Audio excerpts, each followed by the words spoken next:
Welcome to the Deep Dive. We're here to help you cut through all the noise and get right to the heart of complex issues. Today, we're diving into the really intricate, constantly shifting dynamic between Iran and Israel. And this isn't just, two states clashing. It's much deeper. Think ideology, religion, military power, geopolitics. It's a potent mix with huge implications. Absolutely. And for this deep dive, our analysis draws from various sources, including one that gives a pretty comprehensive look at this whole tumultuous chapter. The aim here is to quickly shed light on what's really driving this conflict, its core elements, and what it all means so you get a clear picture of the stakes involved. Okay, let's unpack this then. We all know the relationship between Iran and Israel. Well, it's never exactly been easy, has it? But what was the big shift, like the foundational moment that really cranked up the tension to where it is now? Well, it's fascinating, actually. There's one event that really stands out. The 1979 Iranian Islamic Revolution. That dramatically reshaped everything. Before 79, sure, there were tensions.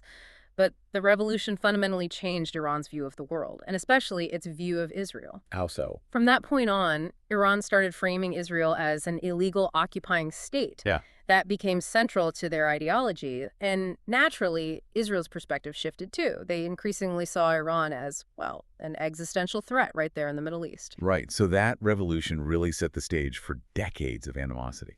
It's amazing how one historical moment can redraw the lines so completely.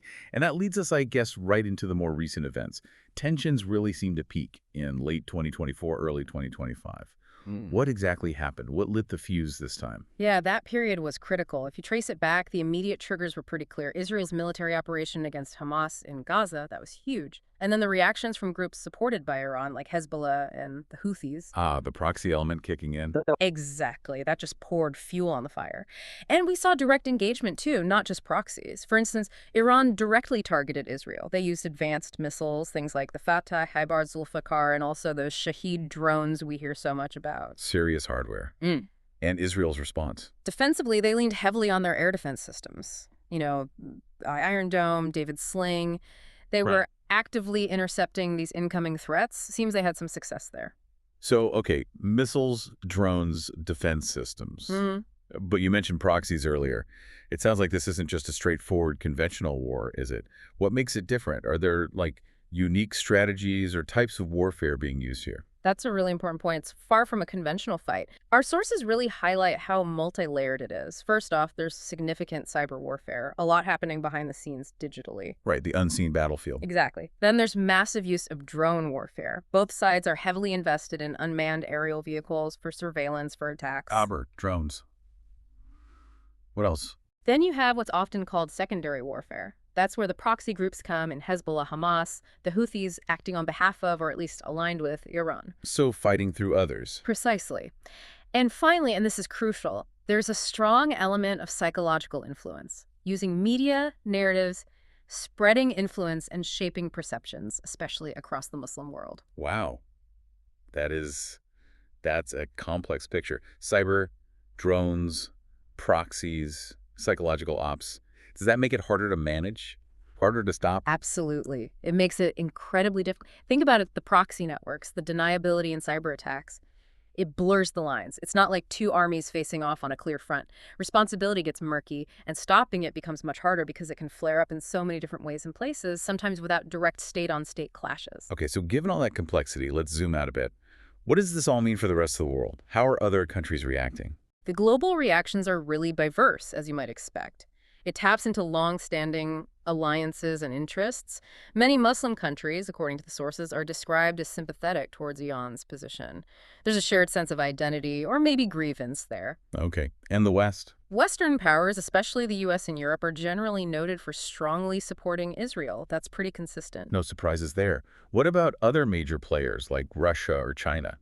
That's interesting. They tend to maintain a more strategically neutral stance, officially anyway, though there's an observation in some sources that they might be providing some level of technological help to Iran, which of course adds yet another layer to the whole geopolitical game. Always more layers. So looking ahead then, what's the outlook? Where could this conflict be heading, and what are the deeper stakes here, beyond just land or military advantage? Well, resolving this, the sources suggest it really depends on a few big things coming together. International diplomacy, definitely. UN intervention perhaps, but also, and this is highlighted quite strongly, the unity of the Muslim world itself. Unity within the Muslim world. That sounds like a major challenge in itself. It absolutely is. Given all the different national interests and political landscapes within the region, achieving that kind of unity is, well, it's a huge task. It suggests that the path to peace might depend just as much on internal cohesion within the region as on outside help.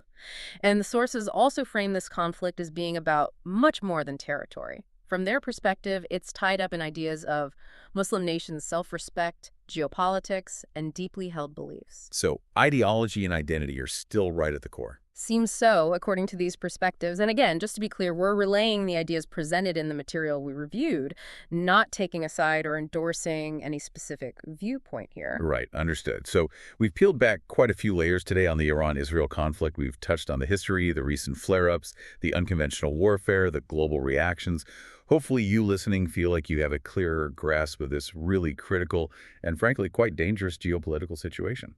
Yeah, and really understanding these dynamics, the history, the proxies, the tech, the beliefs, it's so important if you want to make sense of what's happening in the world right now. It leaves you with a question to think about, doesn't it?